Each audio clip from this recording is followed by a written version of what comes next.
नमस्कार। आप सभी का स्वागत है एस्ट्रो पाठशाला के यूट्यूब चैनल पे। नमस्ते प्रतापशील सर जी, आज हमारे साथ जुड़े हुए हैं प्रतापशील सर। बहुत बहुत धन्यवाद दीपिका जी। आज हम लोग डिस्कस करने वाले हैं कारक शब्द के बारे में, जो कि एस्ट्रोलॉजी का एक बहुत ही इम्पोर्टेंट फैक्टर है। तो बताइए सर, कारक क्या होता है? दीपिका जी, ये बहुत बहुत बहुत बहुत इम्पोर्टेंट विषय को, महत्वपूर्ण विषय को लेकर आप आज आई हैं। अ, तीन शब्द है: भाव, भावेश और कारक। अगर मैं कहूं तो कुंडली विश्लेषण का या कुंडली को समझने की ये पहली सीढ़ी, जी। भाव, भावेश और कारक।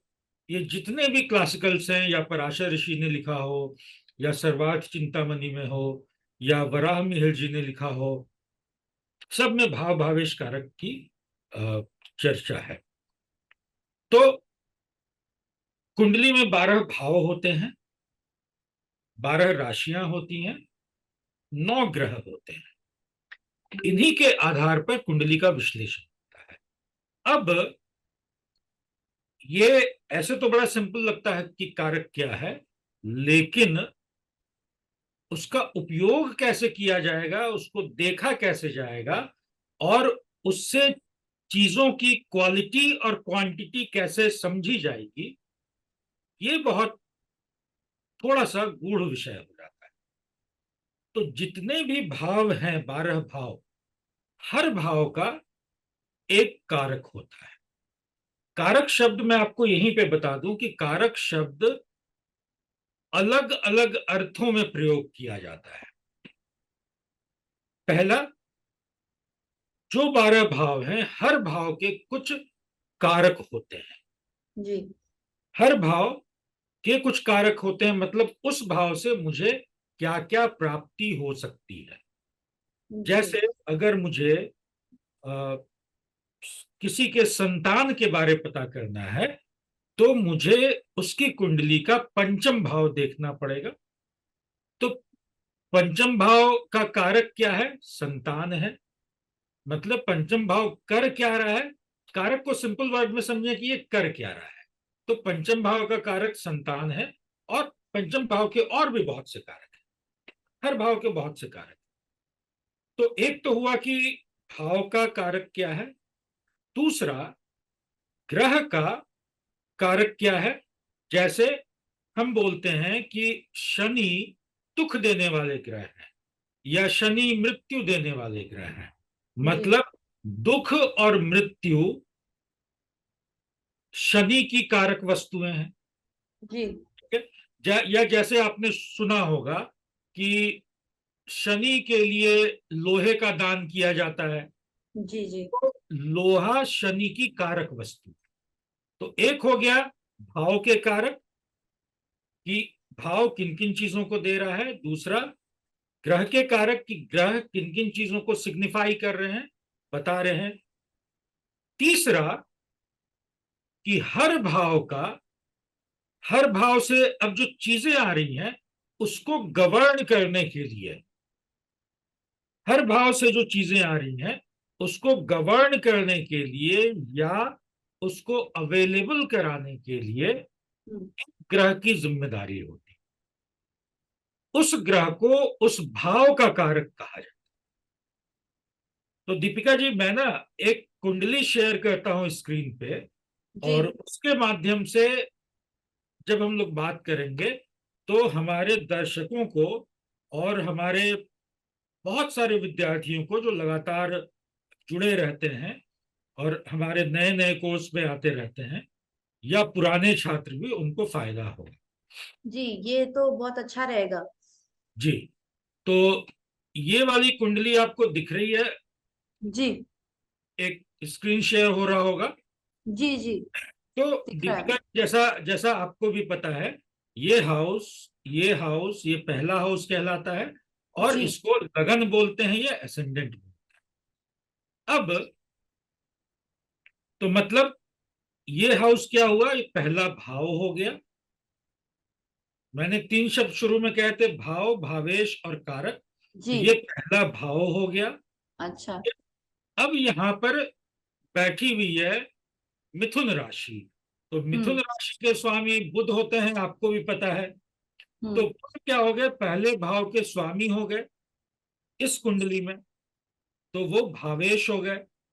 और अब हो सकता है किसी की कुंडली वृष लगन की हो, तो वहां पर भाव तो यही रहेगा, लेकिन भावेश बदल जाएगा। क्योंकि जब हम्म। वहां पर वृष राशि आ जाएगी तो शुक्र उसके ये भावेश। भावेश हो जाएगा। जी। अब लेकिन कोई किसी भी लगन की कुंडली हो, पहले भाव के कारक क्या है, सूर्य देव है। अच्छा।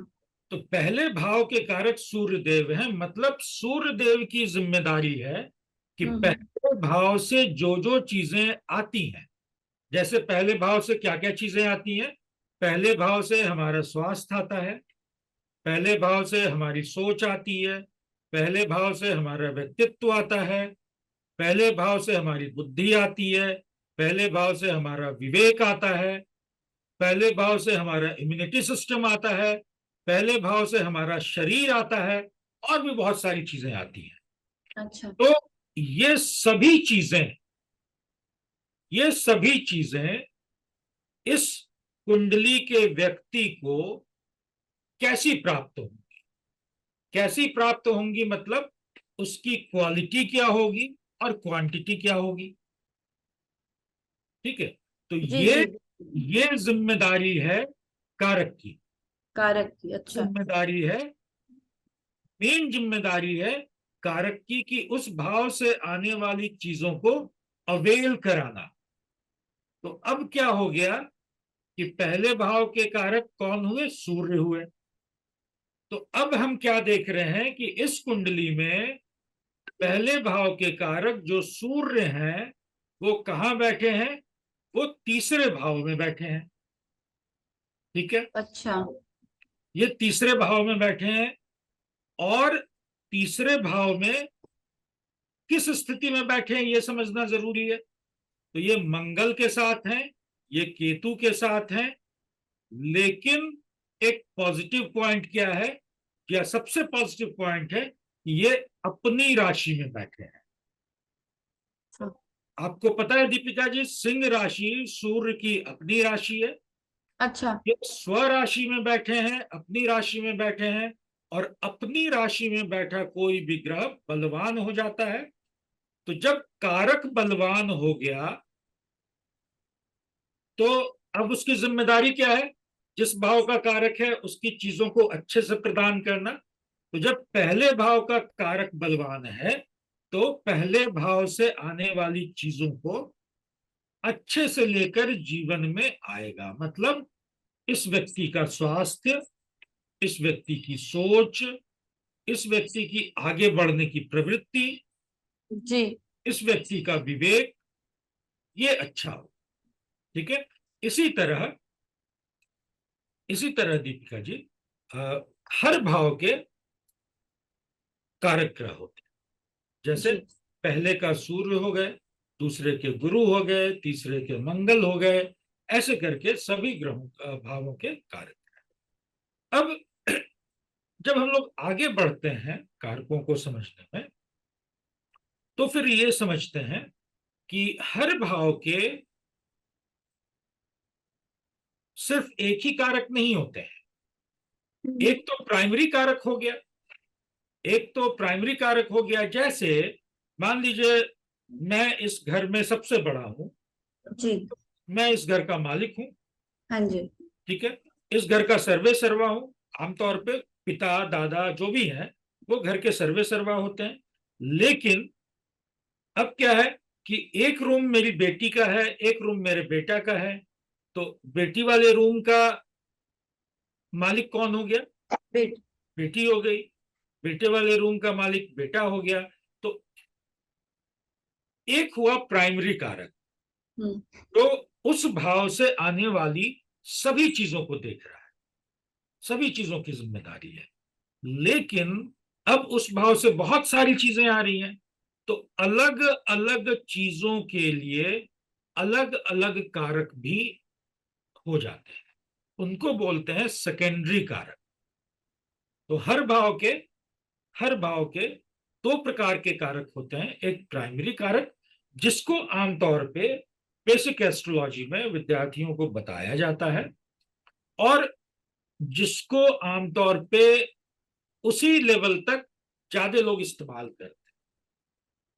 लेकिन अगर आपको अच्छा प्रिडिक्शन करना है, आपको चीजों को माइन्यूट वे में जानना है, तो प्राइमरी कारक को तो समझना ही पड़ेगा। आप मेरे घर में आ रहे हैं तो मुझसे तो परमिशन लेनी ही पड़ेगी, लेकिन अगर बेटे के कमरे में जाना है तो उसकी भी तो सहमति चाहिए। तो प्राइमरी कारक तो देखना ही देखना है, साथ में सेकेंडरी कारक को भी देखना जरूरी होता है। तो हर भाव के एक प्राइमरी कारक है और कुछ सेकेंडरी कारक हैं जो बड़े इंपॉर्टेंट। तो सर मैंने कुछ चर कारकों के बारे में भी सुना है कि एस्ट्रोलॉजी में चर कारक भी कुछ होते हैं, तो वो बिल्कुल क्या बिल्कुल होते हैं, आप उनको थोड़ा एक एक्सप्लेन करिए। बिल्कुल बिल्कुल। अ, चर कारक जो होते हैं उसका प्रयोग जैमिनी ज्योतिष में किया जाता है। आपको पता है दीपिका जी, ज्योतिष की बहुत सारी धाराएं हैं, लेकिन वैदिक ज्योतिष सबका मूल है। हम्म। कारक दो प्रकार के बताए गए। एक स्थिर कारक, मतलब किसी की भी कुंडली हो, जैसे मैंने पहले कहा कि मेरी कुंडली हो, आपकी कुंडली हो, किसी दर्शक की कुंडली हो, अगर हम वैदिक ज्योतिष के माध्यम से देख रहे हैं तो वहां पर पहले भाव का कारक सूर्य ही होगा। भले ही मेरा लगन कुछ और हो, आपका लगन कुछ और हो, किसी का लगन कुछ और। ठीक है, तो ये हो गया, इसको बोलते हैं स्थिर कारक, फिक्स्ड कारक। दूसरा चर कारक, चर मतलब जो चलता रहे, जो बदलता रहे। तो चर कारक कुंडली टू कुंडली बदल जाते हैं। अब चर कारक का प्रयोग जब हम जैमिनी ज्योतिष पढ़ते हैं या जी जैमिनी ज्योतिष पद्धति से कुंडली का विश्लेषण करते हैं, तो वहां पर चर कारकों का उपयोग होता है। जी। और ये ये ग्रहों की डिग्री के आधार पे होता है। जैसे इसमें 7 प्रकार के कारक होते हैं, कुछ विशेष परिस्थितियों में 8 प्रकार के कारक हो जाते हैं। हम्म। और इनका नाम जैसे शुरू जो होता है वो आत्म कारक है, फिर अमात्य कारक है, फिर भ्रातृ कारक है। और ये कारक जो बनते हैं, ये बनते हैं ग्रहों की डिग्री के हिसाब से। तो सबसे ज्यादा डिग्री का जो ग्रह होता है वो बन जाता है अमात्य का आत्म कारक। उससे कम डिग्री का जो ग्रह हुआ वो बन गया अमात्य कारक। फिर तीसरे नंबर का जो ग्रह हुआ डिग्री वाइज, वो बन गया भ्रातृ कारक, फिर मातृ कारक, और ऐसे ऐसे करते करते 7वां हो जाता है तारा कारक। तो ये होता है चर कारक। तो चर कारक का भी बहुत इंपॉर्टेंस है, उसका अपना महत्व है। देखने के उसको देखने के समझने के कुछ अपने नियम हैं, अपने सूत्र ऋषियों ने बताए हैं। तो कारक एक हो गया स्थिर कारक, दूसरा हो गया चर कारक। लेकिन या वो स्थिर हो या वो चर हो, काम दोनों का एक ही है कि जीवन में किसी भाव से कौन कौन सी चीजें आ रही हैं, उन चीजों को प्रोटेक्ट करना, उन चीजों को अवेलेबल कराना, उन चीजों की क्वालिटी कैसी कितनी होगी, क्वांटिटी क्वालिटी कैसी होगी और क्वांटिटी कैसी होगी, इसको रेगुलेट करना। जैसे जैसे एक आदमी के पास एक गाड़ी है, अब वाहन योग, मेरे कुंडली में भी वाहन योग है, सामने वाले की कुंडली में भी वाहन योग है, ठीक है। लेकिन मेरे पास मारुति 800 है, सामने वाले के पास BMW है, तो क्या हो गया, क्वालिटी का डिफरेंस हो गया। वाहन योग दोनों के पास है, दोनों वाहन इंजॉय कर रहा है, लेकिन क्वालिटी अंतर हो गया। मेरे पास एक गाड़ी है, सामने वाले के पास 5 गाड़ी है, क्वांटिटी डिफर कर गया। तो ये जो डिफरेंस है, ये जो डिफरेंस है ये डिसाइड करते हैं कारक। ठीक है, इसलिए कारक बहुत इंपॉर्टेंट फैक्टर है ज्योतिष में, और इनको समझना, इनका प्रयोग करना, इनको कैसे देखते हैं, किस तरह ये ज्यादा फलदायी हो जाते हैं, कब ये कम फलदायी हो जाते हैं, इन चीजों को माइन्यूटली समझना बड़ा important जी जी बिल्कुल। ओके, थैंक यू सर, आपने इतना डिटेल्ड हमें कारक समझाया। मैं आशा करती हूँ दर्शकों के जो भी सवाल थे वो उनको उनका जवाब मिल गया होगा। अगर आपको और डिटेल में चीजें जाननी है तो सर का एक कोर्स भी आ रहा है 14 जून को, आर्ट ऑफ प्रिडिक्शन। उसमें सर और अच्छे से और चीजों को और ब्रीफली एक्सप्लेन करेंगे, तो आप उसको भी ज्वाइन कर सकते हैं। Thank you sir, thank you very much. बहुत बहुत धन्यवाद दीपिका जी। हम लोग इसी तरह लगातार नए नए विषय आप लेकर आते रहेंगे। जी हम लोग नए विषयों पर चर्चा करते रहेंगे, जिससे कि जी हमारे एस्ट्रो पाठशाला के दर्शक लगातार नए नए और चीजों से अवगत हों, और वास्तव में जो क्लासिकल्स में ऋषियों ने कहा है उन हम्म, सूत्रों को जाने, समझें और डिसिफर करने का। जी। बहुत बहुत